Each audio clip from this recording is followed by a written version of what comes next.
Get ready for the Ochelli effect. February 19, 2025, allegedly, according to that thing we call a calendar. And you know what's funny is I completely was unable to get the anniversary show on the 15th out.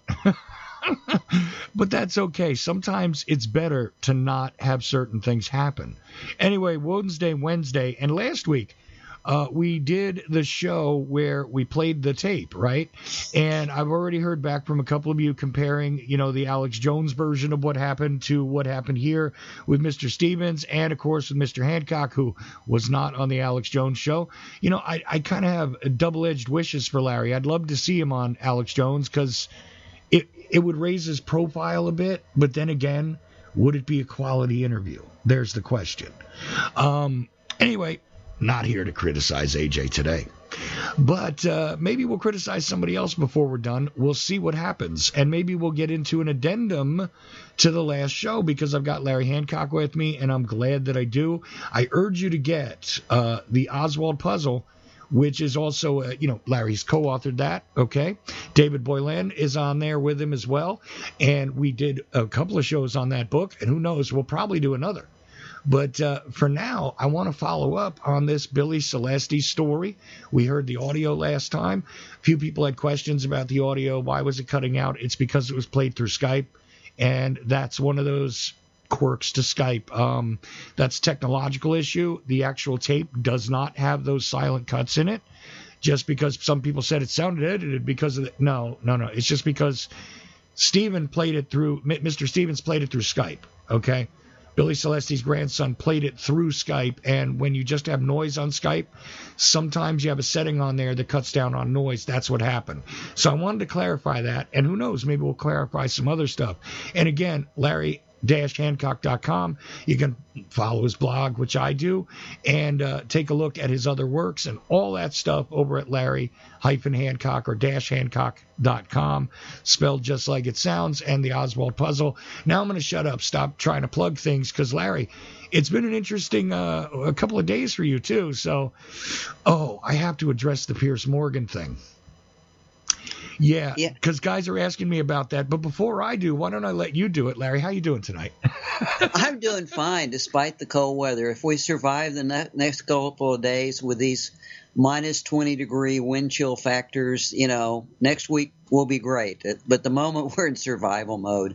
And I was in survival mode, as we said, Chuck, earlier this week. I had an opportunity. I was scheduled to be on the Piers Morgan show. Right. There was a little confusion about the time. I was expecting the remote unit to be at my house at about 4 o'clock in the afternoon because they didn't want to take any chances. They wanted to do an actual remote unit, right? Not just Zoom. And so my wife had a doctor's appointment in the morning. We're all set to get all of our stuff done and be back in place. And just as we were about to have a quick bite of lunch, I got a phone call that says, well, the remote unit's at your house and you're not there and the show's starting. I'm going, whoops.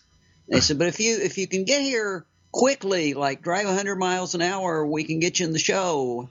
And so I did, and I did drive radically outrageous speeds.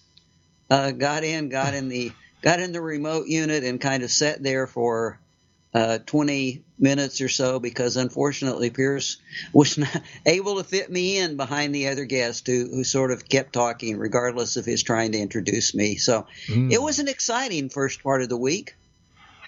And then magically, they had to go, and this is what everybody's asking me to comment on. Now, nobody knew that you were supposed to be on the show because did they promo that you were coming up and then you didn't show up or what? They did not. They did not promo that I was coming up. I think they had a slot for me because in the first you can see introducing and talking about four of the panelists. Right. But he only introduced, you only saw 3 people when it got to that. So I was not in the introduction. And then he did, I think it was added in that, he'd also invited Lee Harvey Oswald's girlfriend, Judith. So right. Judith joined in, but she was not even listed on the panel either. So a bunch of surprises there, like where he's popping up people, and you were supposed to be one of them, but they never got to you, and even though you're sitting in a remote van near your house, or somewhat near your house. Yeah, out in it was near the house, and before the storm got here, so that was good. It was kind of interesting. That was kind of fun. The operator was great. We had a great chat. We actually even had her in after we didn't make it on the show, and had lunch with her, invited her in. So it was a fun experience, but I would have kind of liked to be on the show. No, look, it would have been better for you to be on TV, but then again, I mean, look, I'm already getting these. Can you believe Piers Morgan had Judy Baker on? I'm like, of course I can believe that. And I told you, and you don't have to comment on this, Larry, but I told you in confidence, some staffer turned around and said, okay, who's big on Facebook? Who's got a book? All right, now who does Simon & Schuster have? And that's how you came up. And then they went to YouTube and said, who gets traffic on YouTube? Great, here we go. This is the panel, JFK stuff. And they did it probably because there was talk about, is there going to be a release of documents from the U.S. government? And that was it. That was the whole premise of that set, because it makes no sense to invite you and Judy to the same panel. Like, if you know the subject at all. You could tell that Piers was kind of working at juggling the people together to get something coherent out of, this group of people, because they were all in different spaces and, Right. I mean, like, look, I am not a fan of Piers Morgan's, but, credit where credit's due. He has a talent which, generally speaking, I have a decent ability to do this. Now, if you have me live on stage, you can't hand me a piece of paper to read from because of my bad eyesight, but I can improvisationally, with a couple of facts, create bridges between people, introductions, no problem. Even if I have no idea who's about to step on the stage, and you give me a heads up, like as I'm stepping to the mic, or you give me a couple ideas about what's happening, I can put it together. And on this show, when I'm behind the mic, it's a lot easier because I have a computer screen in front of me and I can work it out real fast. And you don't usually hear me typing, folks. But I mean, sometimes I can pick up information even though I didn't have it in advance of the show and fit it in and make it sound like I knew exactly what was going to happen next. And I had no idea. I've had that happen more than once where somebody's, had somebody else in the room while I was interviewing them, etc. Some people have the ability to do that, and other people require a script. Piers Morgan is one of those people who can do it on the fly. He needs his teleprompter, but if you give him new stuff in his teleprompter that he's never seen before, he'll get it done. So that's what he was doing with you, is he had, okay, give me JFK stuff. Don't worry, I don't even need to read it. And he was making it up as he was going along. And then somebody said in his ear, you have Lee Harvey Oswald's girlfriend on the line. Probably because she did her whole, I'm in exile, I'm hiding, whatever her routine is lately. And it's funny that you got drawn into that, and I would have loved to have seen you exposed anywhere. I mean, as I said before, even though I'm not a fan of Alex Jones at this point, I would have loved to have seen you on there. And if you do get a chance to go on there, please do. But the point is that I'd love to see you everywhere. But the fact that you didn't make it there, I don't know. I can take a positive feeling from that too. Because you didn't end up on a weird panel with a guy who couldn't shut up, Judy Baker, and God knows what else. You know what I mean? And I didn't kill myself driving at 100 miles an hour either. So there's an upside. Yeah, but another positive, you didn't get injured or caught in a storm or, other problems. So, look, it's a plus, okay? You got to take the wins where you can get them. Real easy to show up with me. You just happen to, if you can get your Skype working and your internet's up, you show up with me. It's easy. I don't make you drive 100 miles an hour or freak out or give you the wrong time, usually. So anyway, sorry. I'm making jokes because people wanted me to address the Judy Baker thing. I'm not surprised that Piers Morgan's staff put together this thing for him, and he just went on the fly with it. It's normal. It speaks to his talent, and that's what I would expect of Piers Morgan. Not an informed show. Not, like I know exactly what's going on with these guests and, I'm going to ask hard questions. No, none of that. He was just working with what was assembled for him. And unfortunately, I would have loved to have seen just you get greater exposure. But then again, like I said, sometimes, I agree with P.T. Barnum, but other times, not all publicity is the best. Anyways, so back to serious work, just real quick again. Billy Celestes, so you blogged about this. Have you gotten any feedback personally about doing the show with me, which is a little different, obviously, again, than some of these other shows that this guy did?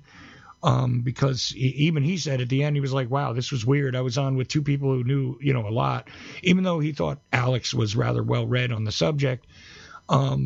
He was kind of, felt that this was a different experience to be on with you and me. Did you get any feedback about the podcast or anything? I did not, and I was kind of surprised that I did not, although Shane and I have had some additional background exchanges on Billy Saul, and I mean he knows him as his grandfather, but he's not really familiar, and he knows he was a figure in Texas, but he's not familiar with a lot of the timeline, a lot of the details of his activities. So I'm gotten together. I managed to dig through my research notes back when, like 20 years ago when this was a thing, and when I was actually in communication with SDs. And it's like, okay. And so I'm going to copy some of that and get it off to him. That will help get him up to speed, because he's familiar with his grandfather, and he's certainly familiar with the general problems his grandfather had and with his relationship with Carter and Johnson. But, I mean, if you really want to take this further and examine the issues, why was this recording made, when it was made, when could the meeting have occurred that's described in there. Plus, you have to add in what Billy Saul Estes actually had written in his own book, because he commented on this subject twice. Well, he commented to me, and I have my notes, but I never wrote anything. But he was interviewed by William Ramone. We have copies of that interview transcript, actually. Right.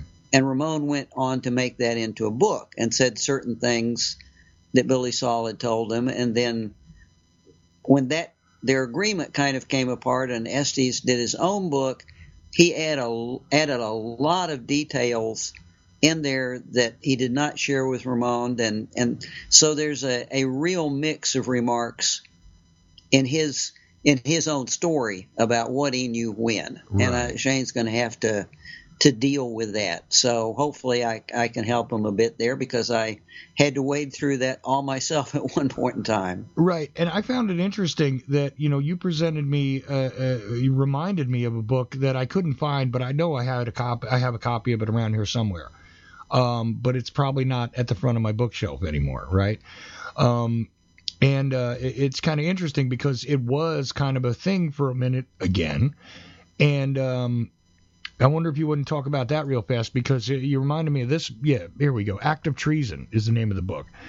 Yeah, go ahead. It's interesting because you wouldn't – Act of Treason was about J. Edgar Hoover. And right. It was really an expose of Hoover and the illegal things that Hoover did. So you wouldn't really expect to find a detailed study of the Estes, of the murders and Estes and his doings with the Johnson and the influence peddling. But it's in that book, I suspect, because the FBI and the federal government did investigate Estes, and they investigated the scandals, which means they had to do a lot of digging into his connections to Yarborough, to Freeman, to Johnson, to the Democratic National Committee. Well, look, I hate to that cut was in you. Their investigation, and he just pulled it out and put it in a book, which is very handy. Yes, and I hate to cut into where you're talking here, but it does kind of make sense to me that this works out, because if you remember a few years ago, there was a fairly popular series, they called it a documentary, but it wasn't. It was a compilation. And they used footage, and they did some creative things with the footage, and then they used all kinds of pieces of documentaries, and they cut it all together, and they called it Evidence of Revision. You ever see that online somewhere? No, I don't think I have. Well, they have it in 6 parts now, but initially it was like JFK, RFK, MK Ultra, and and then they did a whole section on Jim Jones. I forget what they called it, but and they did a section on the Kennedy assassination where it was like LBJ and J. Edgar Hoover. And he was part of the bridge, and they did this sort of series where, again, they cut stuff together. So it was like the relationship between LBJ and J. Edgar Hoover, because, that was famously, they were very friendly. He was adversarial, J. Edgar Hoover, to the Kennedys, but Johnson gets in there. He's his buddy. They were neighbors at one point. All this stuff, right? So to me, it makes perfect sense. And I remember seeing that years ago and saying that was a good encapsulation of a whole lot of literature that had sort of gone over this. And Act of Treason is probably one of the best collections where you could see this, like he never states it outright in there, I think, but it's very obvious that there is a collusion of sorts between the LBJ administration and J. Edgar Hoover, right? Where J. Edgar Hoover's well protected all the way into the Nixon administration when he finally dies, right? But maybe he wasn't so well protected while Kennedy was in office. And in fact, there was a whole school of thought well before you started writing on this, through the Torbit document and all that. And I'm sure you went through that stuff at some point, right, Larry? I mean, yes. Where there was a collusion between, maybe the FBI was involved in the assassination. I don't buy that. Were they involved in a cover-up? Clearly, obviously. But so was the whole of the federal government, it seemed like. You know what I mean? But anyway, enough of that. My point is that it does make sense that there is this weird place where law enforcement is swimming with the corrupt elements. And J. Edgar Hoover has his own issues, and we know about COINTELPRO and all kinds of things going on here, right? There's a lot of stuff happening.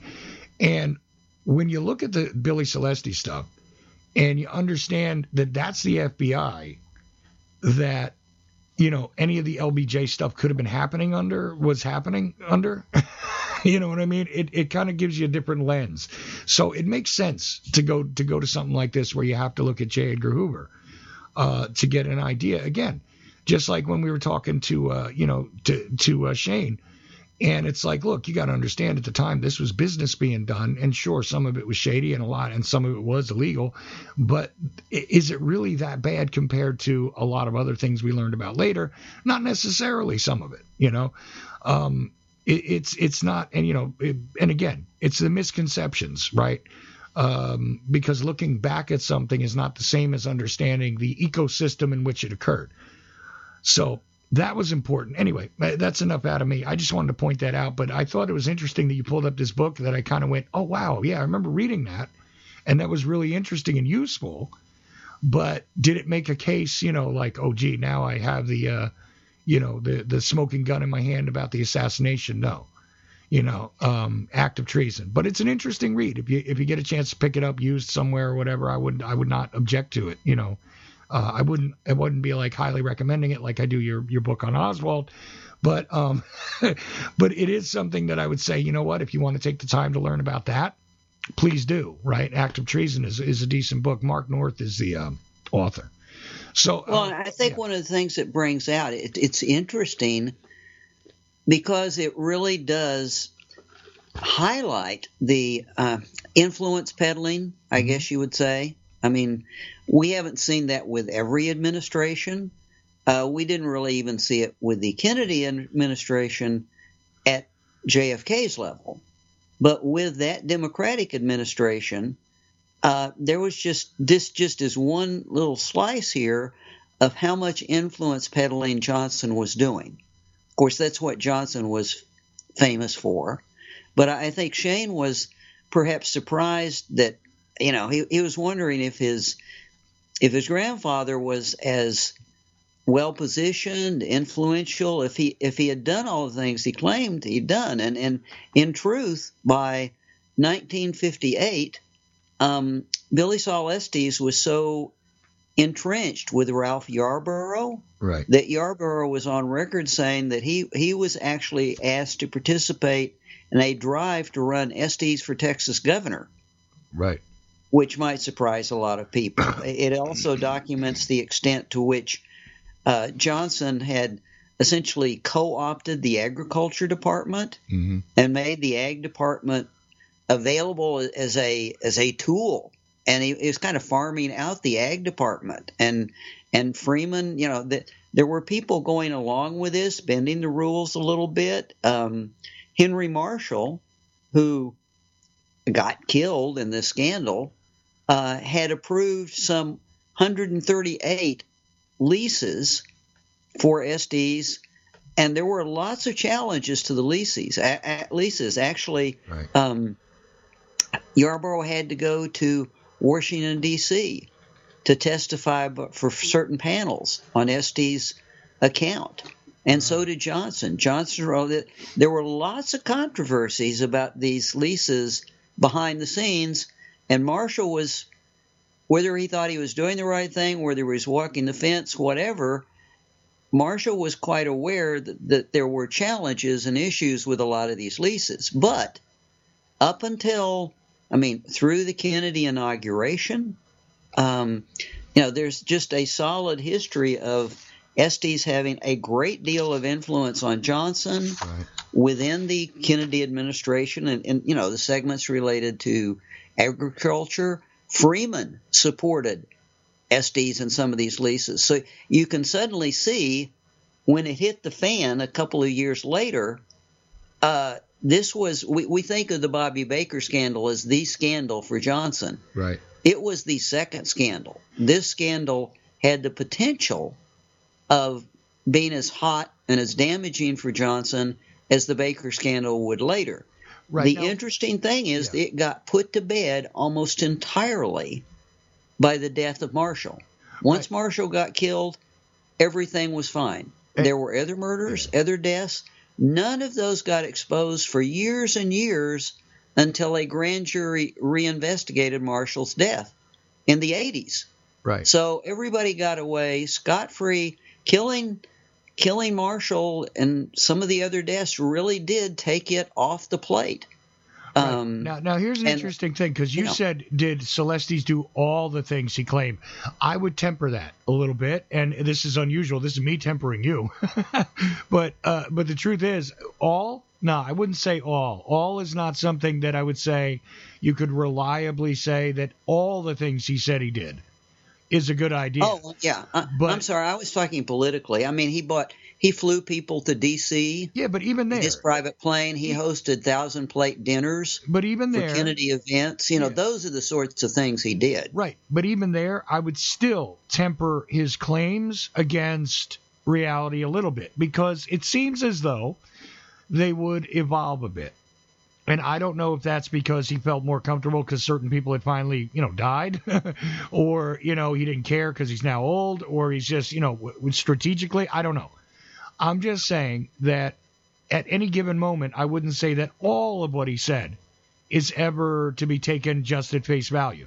I would say that a lot of the things, even the more extraordinary claims, are a little more true than less true. Like, in other words, a lot of people just go, well, look, he's a con man. That's it. Don't even listen to him. I would never say that. I would say that a lot of his claims, even the more extraordinary, are to be taken seriously. A lot of them, the majority of them, even the ones that do seem to be like, well, how could you be involved in this or that? Yeah, he was. And that's part of the reality here. And that's why it's so hard to really sort out, I think, because it wasn't known that, like a power broker like this, you'd know exactly who this guy is for years and years, and he would continue to influence things from administration to administration. But Billy Saul is a Johnson exclusive, pretty much, right?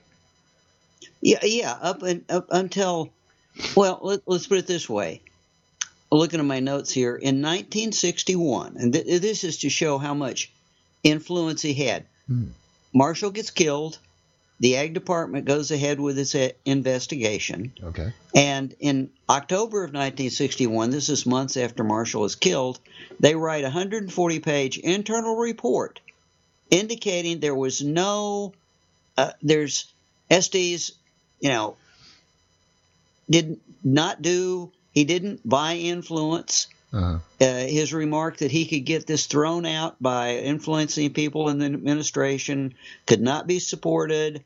And in November 1961, all of these people are attending Sam Rayburn's funeral, including Kennedy Truman, Eisenhower, Johnson, and people like Cliff Carter, Mac Wallace, and Estes.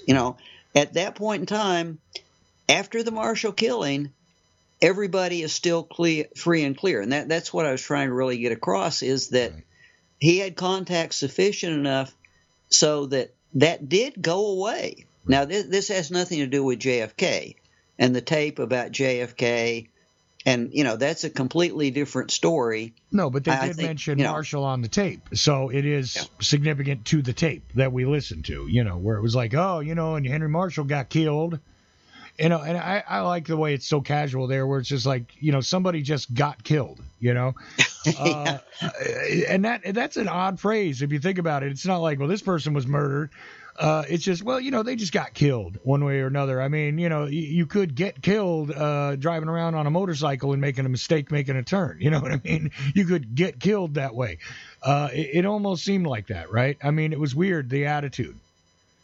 But then again, it was part of doing business, apparently, in this universe, so to speak, right? In Johnson's universe, without a doubt. But it even surprised me to think that they treated it casually enough. I mean, certainly, everyone who, and by the way, at this point in time, it's important for the timeline, the public was not aware of the scandal.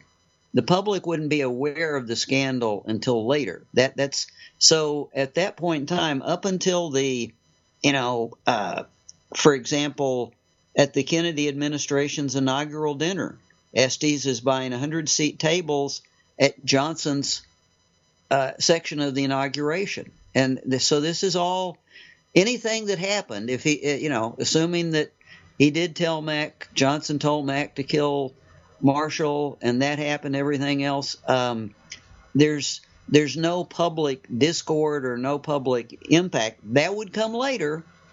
But up to that point in time, it's not really dangerous for these guys to be in each other's company. There's no reason they, can't talk with each other, which I think it's important if we try to parse out the tape and say, is it possible that the tape is does two different things, that the tape combines the Marshall killing and the Estes scandal-related killings, and JFK was added onto it separately, because they are very much two different scandals and two different, sets of activities over like a 3-year period. It didn't happen all at once.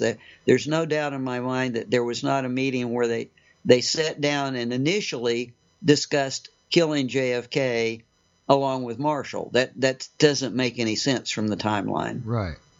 Well, that's the interesting thing. I mean, look, it's all recorded far after, according to the date that we understand here, right? So, why mix these things together? They don't seem to really go together, except that some people would say, well, that's how he was able to control the situation, is getting rid of JFK meant nobody would investigate him. Bobby Kennedy wouldn't be going after him. The Justice Department wouldn't be going after anybody. But the thing is, in 1963, it had all gone away. There was, I think that's what trying to get through the timeline.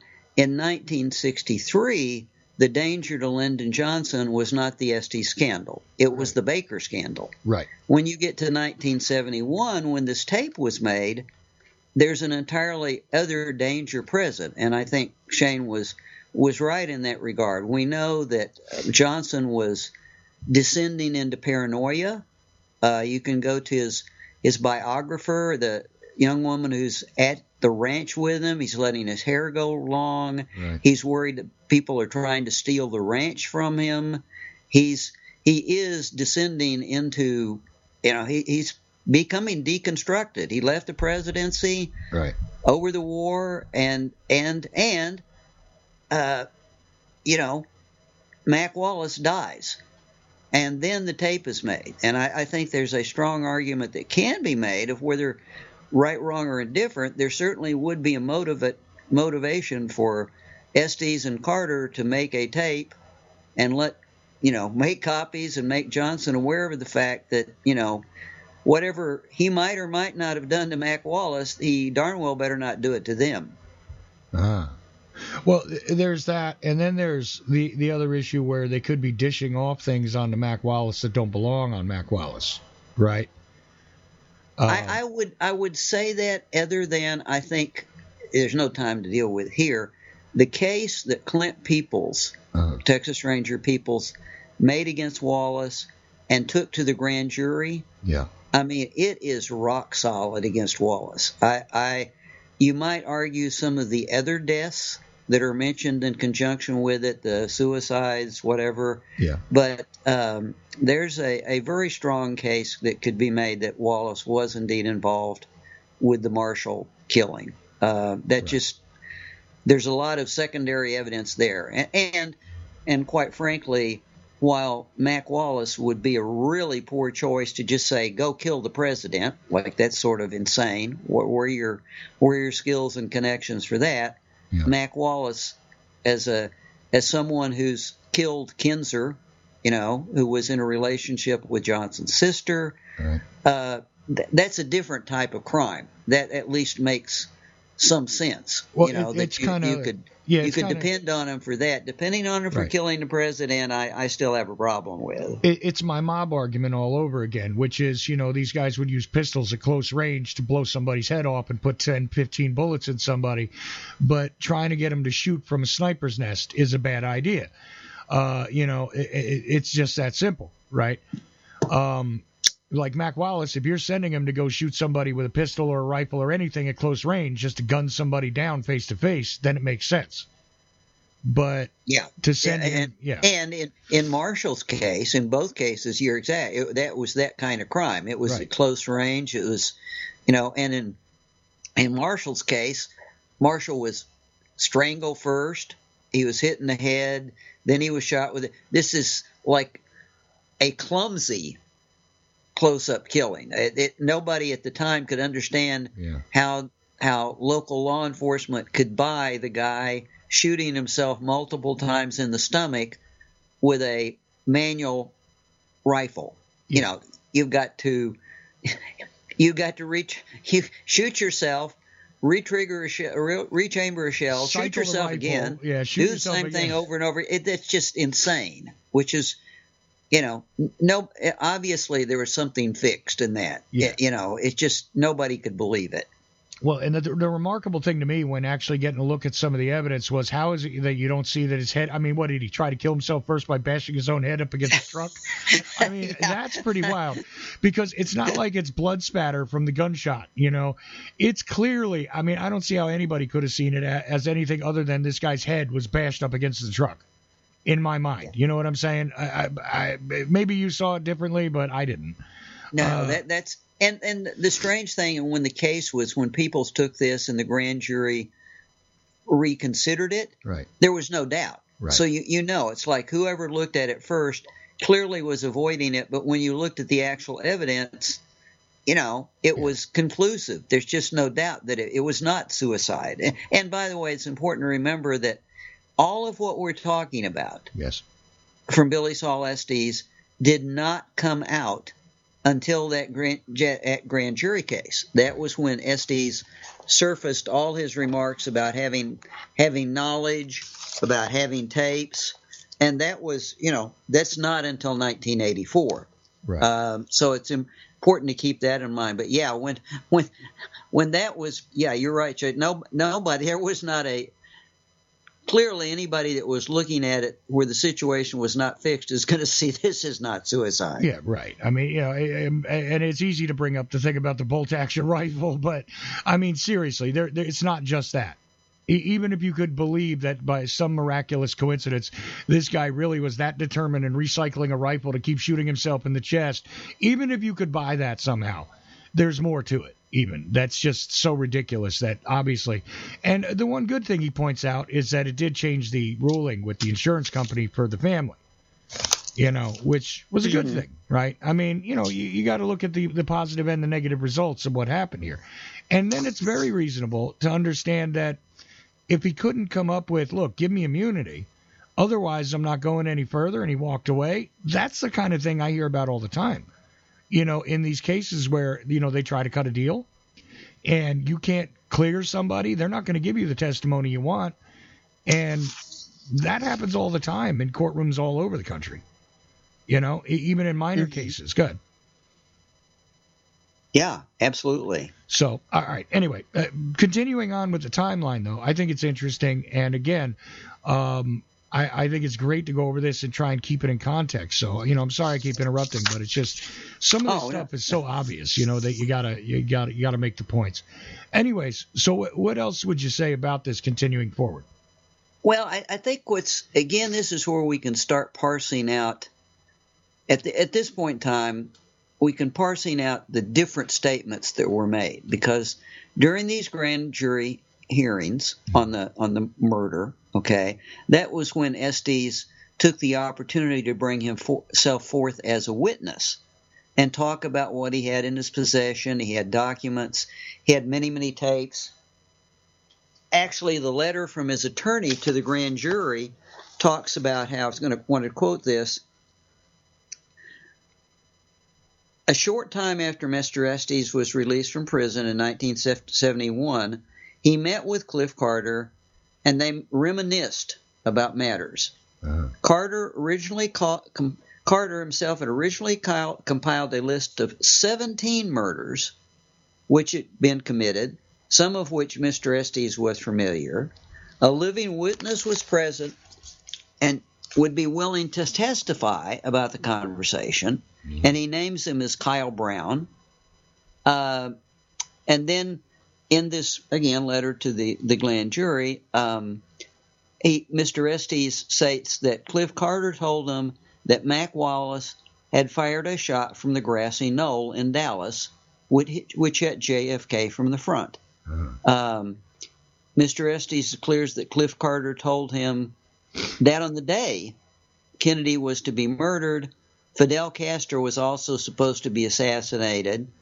Now, how he would know that, I don't know. But then he goes on with some other remarks. But I thought it interesting, at that point in 1984, he is saying that Cliff Carter fired from the grassy knoll, which is the same thing that he told William Ramon. You meant to say Mac Wallace. You meant to say Mac Wallace, by the way. You said Cliff Carter Wallace, just sorry, now, but yes. you meant to say, that he would go ahead. Tell William Ramon in their interview, 20 years or so later, that it was basically, the story was that Mac Wallace had fired from the grassy knoll. Lee Harvey Oswald had fired from the schoolbook depository. Lee Harvey Oswald had been hired as a contract shooter by Jack Ruby. Right. I mean, that was the basic story. And that is what he told Ramon, and that's what ended up in Ramon's book. Now, I will say that I had talked to Estes before that, and that's a bit different than what Estes was suggesting at that point in time, but I don't, Ramon published something, so we can see what he was told, and that was in a personal interview. So right. You've got two statements that come out, one in an official legal letter to the grand jury about Mac Wallace being a shooter from the front, Oswald shooting from the rear, right. And then that's repeated again in 2002, I think it is. That is not at all the story that ultimately showed up in his own book, which Estes' own book had a lot more details. It implied that he had foreknowledge. It had implied that he had a lot of knowledge of a much more complex plot that involved Texas oil men, so on and so forth. That all came around later, which I think gets back to some of the point that you were talking about earlier, in that, I certainly wouldn't want to say that, Estes' story did evolve and it did grow, and it certainly doesn't fit with the whole scenario of Mac Wallace's prints being present in the Texas schoolbook depository that has kind of evolved over time, with the whole fingerprint. Oh, yes, we can prove Johnson did it because Mac Wallace's prints were in the 6th floor window where the shooter was. See, now, once again, I point out something here that, is unique to me usually. But if you look at what was available in the media in 1984, generally publicly accessible, what was being discussed, and what changed in between those almost 20 years later when the 2002 version comes out, right, of the story, there's a lot that happened here, including, the man who killed Kennedy, right? The whole Johnson did it scenario, and a lot more awareness of the Texas oil men and all that stuff that was vaguely mentioned in the 80s, but wasn't out there in great detail. So one could say that one way or another, for one purpose or another even, that Celestes could have borrowed some of what was publicly available and said, you know what, since the public knows about this and I have intimate knowledge of some of those characters, I'm going to adapt some of this into my story to sell it better, because that was the point with the difference between the French journalist and him or the French author, I should say, and him, is that, you know what, he expected to make a lot of money off of that book, and he didn't, right? It was only published in France, all that stuff. He said that. That was quite clear. He expected that the French book he expected to receive a really like a couple $100,000 out of that, and that certainly did not happen. Right. So maybe in an effort to have a better selling book, even, let's just go with that as an explanation, he could have added in things that were obviously public knowledge now. It looks different when you write, even if you think back to 1971, the idea that, okay, Mac Wallace is shooting from the grassy knoll during that story, right? During that time period, say, in the Celestes timeline. That makes sense because that's just after people are just becoming aware of there might be a shooter on the knoll. They read Rush to Judgment. They've heard from Mark Lane. He's toured all over the place. Garrison trials happen. Grassy knoll, another shooter there. Is big enough that in 71 it makes sense in that story. Now trying to put him on the grassy knoll in 84, it's almost a joke in the media. So maybe, you see what I mean? The real news in 71, everybody there were two shooters, right? And there was a shot from the front. That's the real news. So if you can come up with a name for the shooter on the grassy knoll, you got a real story. Right. You're absolutely true with that. That's two different stories. But later on, it's like, okay, wait a minute, now we don't think Oswald was a shooter. It's not just two shooters. It's kind of like, okay, we need a more complex story than this. That's not enough to get any attention anymore. And also people by then are definitely clearly saying, how does Jack Ruby fit into this? A whole lot more, even though they were asking that question right away when he shot Oswald. But the thing is, that's an evolved question in 1984.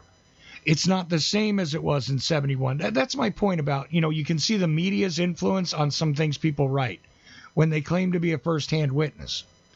And it's not always for nefarious reasons, but sometimes it is. And sometimes it helps people completely invent things, too. And I'm not saying Celestes is inventing everything. All I'm saying is it provides part of a spin and part of a reason why you see a spin and a change. And it's consistent through a lot of people's, again, I'm holding up quotes, witness accounts are often influenced by what is out there and publicly accessible. So you got to keep track of that when you're taking a look at when a story changes, I think. So and in 1984, I mean, quite frankly, there was a point in time during the Marshall grand jury and everything where murders in Texas were a national story. Right. Johnson and a lot of murders in Texas, that all by itself, that's a national story. And I will say it's perfectly fair. The Justice Department contacted Billy Saul Estes about this. I mean, his information to the grand jury and his offering of information, including the fact that he wanted immunity and compensation for his materials, was a national news story. Justice became involved. Justice met with Billy Saul, and was taking it seriously. If he would hand over the evidence he claimed to have, and at the last minute he walked out on that meeting and nothing happened. But at that point in time, lots of murders in West Texas related to Lyndon Johnson and Billy was a story in itself. Yes. Later on, 20 years later, the story is JFK. Right, because now we've been through this already. We've been through the oil men. We've been through the time when, Madeline Brown has been on Geraldo, let's be honest, right? We've been through all this stuff already, so the public is not shocked anymore by, Johnson was involved in all kinds of stuff. You know what I mean? Right. Except Caro in his books, I guess it would shock him. But other than that, we knew. Okay, we knew, and we were still after what happened to JFK, obviously. So he had to know that was, a big part of what was going to sell there. Anyway, the idea that there's more tapes, that's the other thing, too. And I found it interesting the way Shane answered the question of, why now? I didn't interfere with his answer. I let him answer it exactly as he wanted to, Anyway, it's an interesting point. And it's still a story, and it's still something to be resolved. But anyway, please continue. I don't want to interrupt you anymore here. Yeah, but I think what's interesting is I think it's fascinating that things that were mysterious to me back at that time and dubious and debated, did Estes have any tapes? Did that really happen? Right. How much did he tape? Did he get away with it? Did anybody make the remark that he claimed to make? Well, I think it's pretty safe now. I had talked to people that said, "Oh yeah, I talked to somebody who heard it." Yes. I think the question of whether or not tapes were made, and even a lot of tapes. I mean, if Shane really has a lot of tapes that talk about Johnson's crimes in Texas and Carter's, enabling them and that sort of thing, it's going to really be hard. The next book on Lyndon Baines Johnson is not going to be as pretty as Caro's books. Right. It's so there's a lot of history here to be had, and it certainly does confirm some of the things that were, is a question mark. Did Cliff Carter really say that? Are there lots of tapes? What else could have Lyndon Johnson been? Is there some Texas crime history that we don't know? Yep. And yeah, it might be in those tapes. Right. And there could be an incredible amount of stuff there because, look, in fairness to Shane Stevens, all right, and in Team Stevens and his website and his search for truth and everything, in fairness to him, he doesn't know all the details he could be hearing. He could be hearing names and things that would jump out at you and me, on other tapes that don't even really ring a bell with him. Or to other experts on this, people who are really deep into the Texas thing. I mean, in fairness, you know more than I do. But again, there are people I would say, if you were to say, okay, who's the best expert on this? I don't think you would select yourself first, right? No, I wouldn't. And right. So, and there are places in Texas, and talking to Shane, I should recommend him. Texas Monthly. There are Texas universities, Texas historians, right. Texas magazines that should be fascinated by what's in those other tapes. And they will be in a position to understand the names and places and what it really means. And as you say, I wouldn't be able to, but just from what I've seen in my own notes that would seem explosive, knowing that those tapes exist, it's no longer a matter of are they it's how explosive are they? Right. Because given his claims, if he did indeed tape the bulk of his calls related to Johnson and Carter and influence peddling in Texas for like 4 years, you can imagine what sort of stories that could generate. Well, and here's Texas the other Monthly magazine should be talking to Shane. Exactly. And, here's the other scary thing is that somewhere in those tapes, you could almost think, because Johnson didn't die for a while, there could be a tape of Johnson saying God knows what to Billy Celestes, and he doesn't know he's being taped.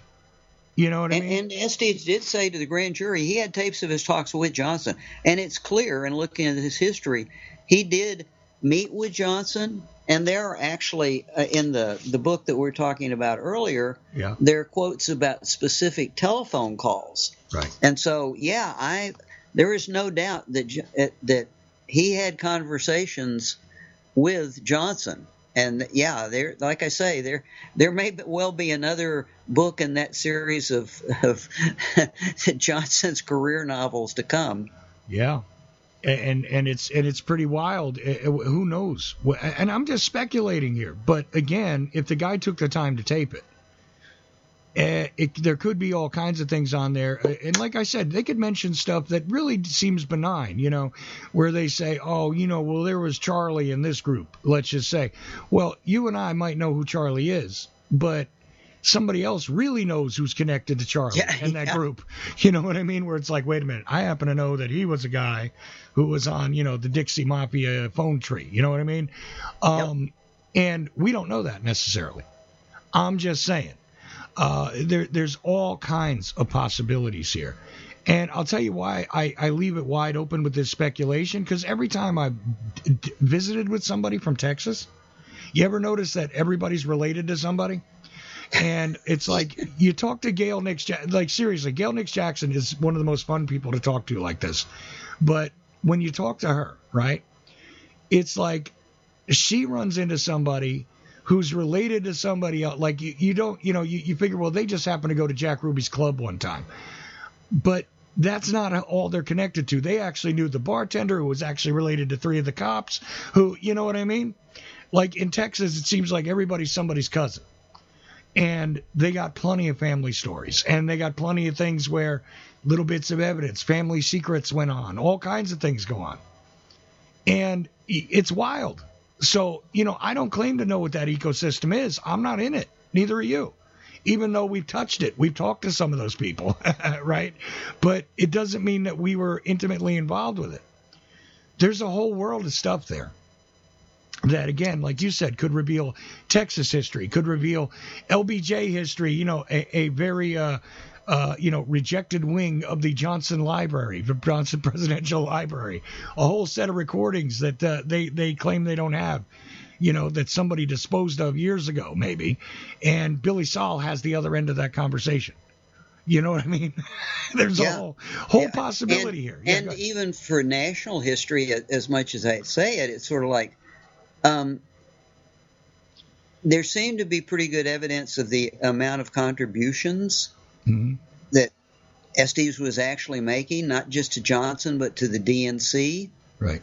There's a lot of political history there also, is if this money was coming out of Texas from Estes that essentially jump-started the DNC, which later jump-started the RNC, is our whole national political campaigns system of funding PACs.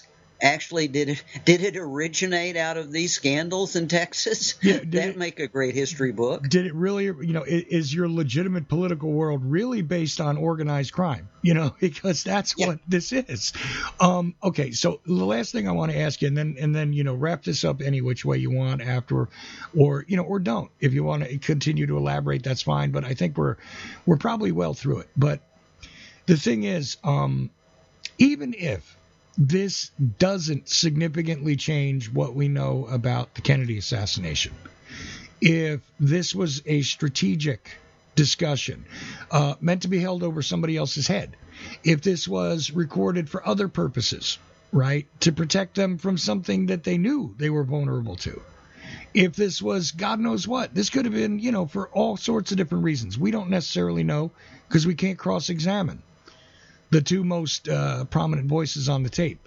Which, by the way, I hear somebody in the background there. I don't know if you do, but do you do? Oh, absolutely, yeah. There are other people, just as he claimed. Apparently, right. And Shane says these are 2 of his relatives, of Estes' relatives. So, there are other people listening to this. Oh, absolutely. I mean, and I hear them on the tape again, and I don't know if anybody else noticed it, but I know that you would because you actually pay attention to audio. But one run through, and I already knew. And even with all the noise, the clip that was on the internet and the music under it and all that other stuff, I could hear people in the background. I'm going, uh-oh. This is not one witness talking to one other witness. This is more than that. And he claimed that, by the way, about his tapes. He said there were other people that had heard this go on. And the way he made it sound is it wasn't, I played a tape for somebody later, although he did say that too, didn't he? Where he had played tapes for people. Yes. Yeah, he did. But anyway, even if this doesn't dramatically or significantly change anything regarding the solution, so to speak, for lack of a better word, on the JFK assassination, there are significant additions to a lot of history that can be made here.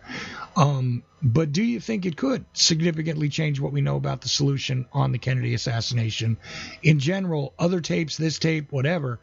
Or, or really where I'm kind of starting to come down on it is that we got a hell of a lot of other history to get into here. And there's a lot of details that could be gleaned from people that are in the know regarding that ecosystem again, regarding the inside story from the insiders and people that would be fully familiar with how that worked and everything that would have went on, and all the players could learn a great deal from access to these tapes. And like you said, Texas Monthly ought to be talking to Shane. But what are your thoughts on that regarding the Kennedy assassination? And I mean, obviously, I think you agree with me that there's a lot of other history that can be unlocked here. But what do you think about the Kennedy assassination? Yeah, I think, first of all, hopefully Shane will understand that these tapes are key to a lot of history, both Texas history and national history. Yes. That of that period that's really significant that he may not realize. There are probably books to be written from this. I'm not going to write one, but there are books and stories to be written from this if those other tapes exist about American politics, because This is a seminal period for American politics. It's not just Johnson was there before Kennedy, Johnson was there with Kennedy, and Johnson was there after Kennedy. Right. If Johnson is this corrupt, if he was corrupt enough to participate in the Estes scandals, if he was corrupt enough to participate in the Baker scandals, what can we say about the rest of his, what about the Gulf of Tonkin? Did he lie about that? It looks like he did. Yeah.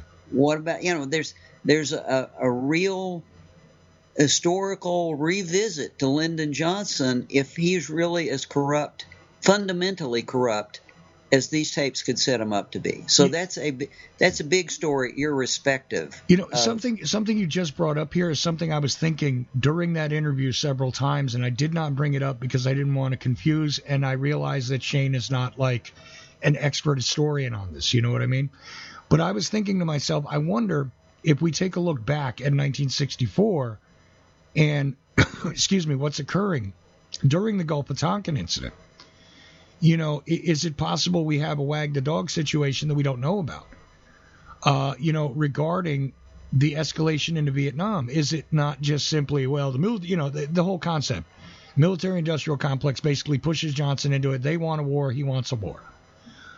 Is it possible we have hey, look, something else could blow up if I don't turn attention to this kind of situation? Yeah, I mean, I was thinking that during that interview, and I'm saying to myself, you could have some answers on one of these tapes about 64, and you don't know it. You know what I mean? Yeah. Let's take something as simple as, let's say that J. Edgar Hoover, who's a smart guy, but also a guy who goes along to get along, knows that there are things that Johnson is covering up, knows that Johnson had a reason to cover up the Kennedy assassination, knows that Johnson has other dirty laundry. What are the implications for American politics? What if people suspected what we now have good reason to suspect, in that Johnson is willing to cover up murders of any scale? Right. What does that say about the stories that we have of him, being essentially told, yeah, Kennedy's going to be out of the way. Just make sure you'll be good. The Baker scandal's not going to kill you, and just play ball with us.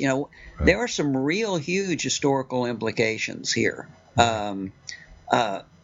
Irrespective, if just this part of Johnson being part of a campaign that eliminates Henry Wallace, and Johnson knows about it. Yeah, there's just some huge historical implications here. Right. So I think that's absolutely one thing that's maybe, I won't say it's bigger than the Kennedy assassination, but it's on a par as far as national history is concerned. If you have a president in office that has this kind of background and people know about it, how does that, does he in any event. So that's one thing. But I think the other thing that comes along with this is that it brings real doubt. If Johnson was willing to involve himself in covering up the Kinzer murder, if Johnson really was involved himself in covering up the murder of an ag agent, Marshall, would not Johnson argument be made that he's willing to sell out and cover up the Kennedy assassination? Sure. Anything that benefits him, he's willing to. Maybe he doesn't initiate things, but he's willing to go along. That's pretty damaging to his history too. So there are a lot of historical implications here that may be in those other tapes, not just the Kennedy thing. How complicit and how easy is it to get Johnson to go along? Is he willing to sell his services? Right. I'll give you a quick hypothetical too, just to throw it in here and to get people thinking. Brown and Root is involved in all kinds of construction stuff related to Vietnam. We know this, right? So here's the deal: what if Brown, the Texas part of that thing, which later on, is folded into Halliburton, right? But anyway, what about if they just have that leverage? Is that not a part of the story here, maybe, right? Why is it that Brown and Root ends up with that contract? Well, maybe it's not just that it was a Texas-based company and, George Brown. No, well, maybe they had a little leverage. How about that? That would change a bunch of things. If anybody that knows Johnson will play is a player, maybe not a doer, but a player, that makes him accessible. There's a story here that goes along with the Kennedy assassination, I suspect, and it may be in the other tapes that exist that may not seem all that meaningful at the moment, but what in the world they could tell us about Texas politics and national politics is another story in itself. Exactly. So would that be your final word on this, you think? I mean, that's a pretty good way to close it out. There may be more of a story here than simply whether or not the story that there, the shooter from the Knoll and Lee Harvey Oswald were both somehow contracted by Johnson's, political associate is a story. Yes. But that may not be the only thing to discuss here. And even if that's not true, there's a lot to uncover here about American history. Right. There's a whole lot of details left to be revealed here, and boy, they're not pretty. But reality often is not. Anyway, if you go over to larry-hancock.com and you follow Larry's blog, I think this is a good way to close out and really put an addendum to that discussion that we had, which I thought was a fair one. And I was really happy to have Shane on, and I'd love to have Shane on again, especially if he wants to, reveal some more tape. But I would probably just have him on to discuss things again, even, not necessarily right away, but as he goes through and learns a little more and gets out a few more things, I would love to hear what he's learned, and what he sees in what he has, even. And it's been a great trip with you. I know you were a little reluctant to get into this at first because you were like, oh, God, I've been here before. Wait a minute. Did I not do this before? Whoa, hold on. What can I possibly – did I throw all that stuff away or not? Turns out I didn't. Although we don't enjoy The Godfather Part 3 so much, everybody loves that line, I try to get out, they pull me back in. It's just, and this keeps happening to Larry, and I'm sorry, Larry. But that's pretty accurate, actually, in this case. Yeah, and the sad thing is, look, I almost feel guilty, like saying to you, look, somebody's got to do this, Larry, and then somebody else told you basically the same thing, and you kind of went, oh crap, I have to do this because I have notes. Where did I put that? Did I keep it? It's cold out in the garage where the file cabinets are. But see, that's the amazing thing, is that you don't even realize necessarily that leads you chase down, stuff that you chase down just to be able to write something or just to, close out, some issue or whatever in the past. sometimes this stuff comes back up because a new piece of evidence emerges and nobody knows how to deal with it. Everybody was running around with this, oh, this is sensational, look at this. And I'm like, oh, no. Because we have to put this in context, and sorry, but that's always the word I think of with you. So Larry-Hancock.com, check out his blog. Of course, I recommend every one of his books, and the most recent one is the Oswald puzzle. Anything you want to say in closing, Larry, at all? No, I think that pretty well covers it. I think I will. Like, this is revisiting my past, revisiting a story. I hope to be able to help, help him any further with this if he needs some assistance. So we are, I am providing him some of my notes and this sort of thing that we just talked about. And he can take it forward. But I sort of hope to go back to whatever it was I was working on before we got into this. What were my notes? What was I doing? That's the thing, and Larry has worked on UFOs, national security state stuff, historical information, comparisons. I mean, you take a look at books like Surprise Attack, Shadow Warfare. He's co-authored with some very interesting people, not just David Boylin on the recent book, but of course Stu Wexler, who is a guy I really wish I had more conversations with, and miss Stu Wexler. Just a quick shout out to you, and a lot of other people, and plus, it's good. I guess you'll still be volunteering to run, say, the Facebook group for Lancer this coming year. Is that what you're going to do? Or? Oh yeah, I still intend to do that, and of course, right at the moment we're really, several of us are really actively engaged in trying to get across to the current administration's document release commitment, to the DNI, to the Congress people, you guys want to release documents, you really should get some advice on where to look and what to get out. Don't start from scratch. So that's still a major commitment at the moment, is to try to get some documents released if they're really serious about that. And supposedly the White House has had the plan for the JFK release for about a week now, I think, at least, and we've heard nothing about it. Well, and that's the thing. Look, just to get something straight, the reason why I'm not commenting on it very much is because I know that there are people that are responsible, actively reaching out through the channels they have to people like Tulsi Gabbard, and other people in the administration, to try and get them to understand that, listen, you can talk about you want to release everything, but you don't know what everything is. So we're willing to offer you for nothing our, advice, let's say. And it's advice. Decades of pain and suffering. Because we've been through this for decades already, and we'd like to show you what it is you really need to be getting after, which I think they would be smart to take, but that's still a work in progress. So I'm not commenting on it. Because I know, Jeff Morley's obvious out there trying to, make statements to people and communicate. But there are others behind the scenes not seeking any sort of publicity, just seeking to advise the Trump administration. And if they take it seriously and they do something productive with it, credit where credit's due. So I don't want to even make a remark about it just yet, except that I maintain my skepticism because the administrations in recent years have not been cooperative, and that's including the first Trump administration. So that's the only comment I have on it is, hold off on celebrating or stating that we're not going to get anything. There's no definitive answer until we actually see what they're going to do.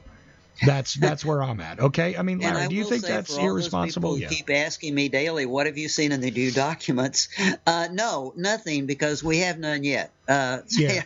Everybody I talk to, friends, family, everyone seems to think that we suddenly got them last week or something. And I just like, no, we didn't. Honest, you misunderstood. Oh, that's let me share a quick story with you, and then we'll get out of here and we'll shut off the recorder here, because I've now taken you over the hour and I didn't mean to, but just really fast, a guy who delivers stuff to my house fairly regularly, right? He, because I don't drive, so therefore you realize I utilize services where people deliver things to the house.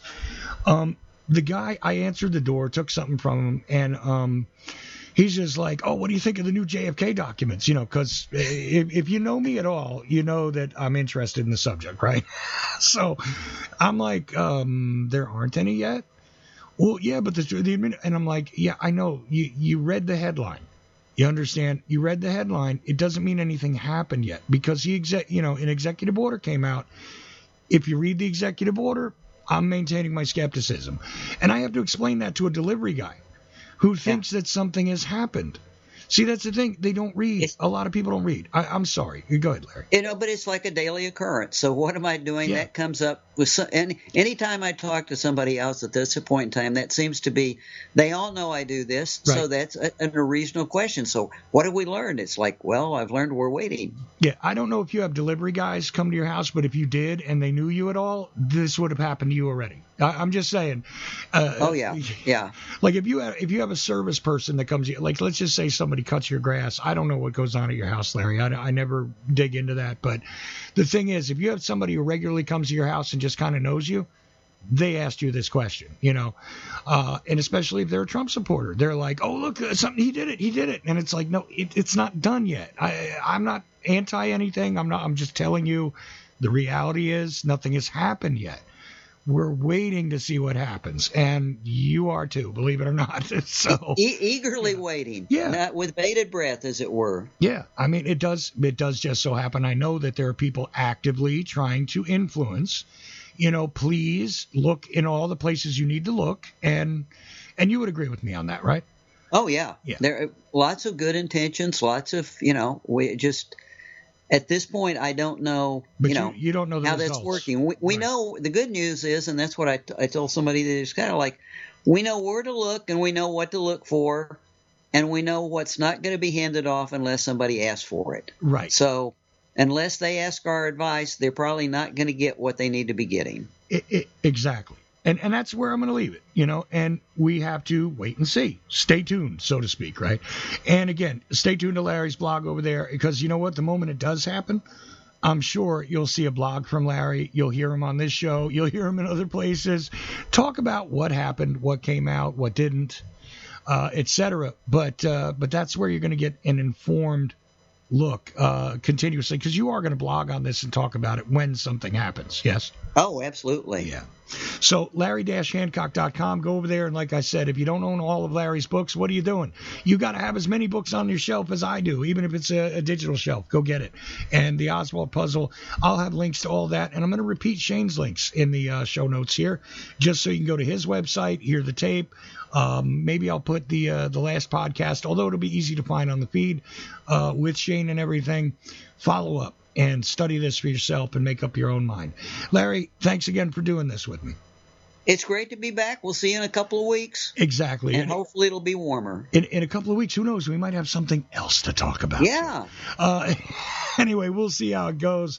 I am merely Ochelli. All of you are indeed the effect. Good night.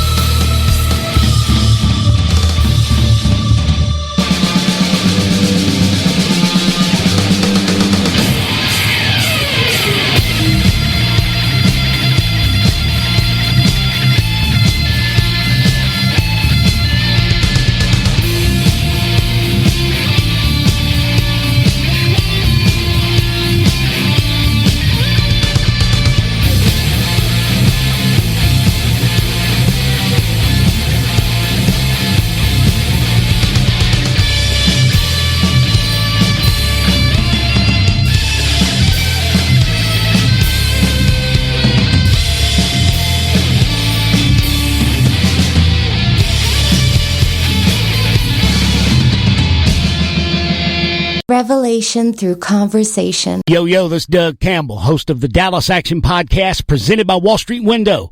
And you are listening to the Ochelli Effect. Revelation through conversation. Go ahead, caller. I'm interested in the truth about the JFK assassination. Right. Well, what do you want to know? Judy Baker's wild claim, Oswald girlfriend, she knew Ruby and Barry, cancer weapons. Really? I imagine I could claim I have 4 wheels. It doesn't make me a wagon, but okay. Oswald was on the kill team and trying to prevent the murder of John Kennedy. Come on now. Has a real expert on the JFK assassination looked into her claims? Go to Amazon.com. Enter Judith Baker in her own words. You'll get results for a digital copy of of a book where Walt Brown utilizes her own words and the known evidence in the case to get at, well, a different perspective, let's say. You can get Judith Barry Baker in her own words from the author himself, signed if you request it by contacting Dr. Brown at KIASJFK@AOL.com. It's a fun book, and it actually dissects the many, many fantastic claims. Judith Barry Baker in her own words. Thank you for all the great information. The Ochelli.com radio network. Do you like history? Real history that you were never taught in schools? Why? The Vietnam War, nuclear bombs and nation building in Southeast Asia. By author Mike Swanson, with new documentation never seen before that'll open your eyes to events that led up to this. Why? The Vietnam War, nuclear bombs and nation building in Southeast Asia, 1945 through 1961. Get your copy today at Amazon.com. Why? The Vietnam War, by author Mike Swanson. The War State by Michael Swanson explains the great national transformation that took place and put the Kennedy presidency in the context of the times and reveals never-before published information about the Cuban Missile Crisis. President Kennedy would not have been assassinated if he had been president 200 years ago. His assassination took place in the context of the Cold War and the rise of the national security state. Before World War II, the United States was a continental republic. In the decade that followed, it became an imperial superpower. Generals such as Curtis LeMay not only wanted to invade Cuba, but knew that there were short-range missiles on the island armed with nuclear warheads that they could not destroy because they were on mobile launchers. Their invasion could have led to a third world war, and they wanted to go to war anyway. The War State by Michael Swanson reveals why and will show you what President Kennedy was up against. For more information, thewarstate.com.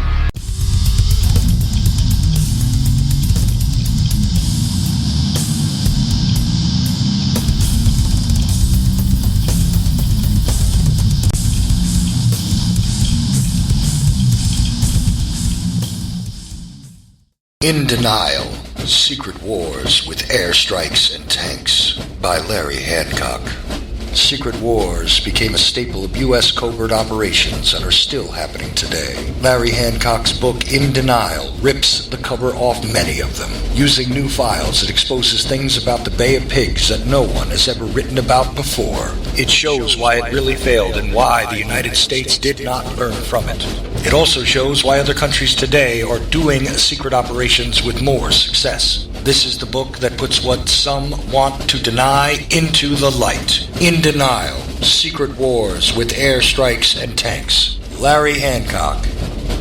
For more information, go to larry-hancock.com. Pick up your copy of In Denial at Amazon.com in digital or physical form. Ochelli.com.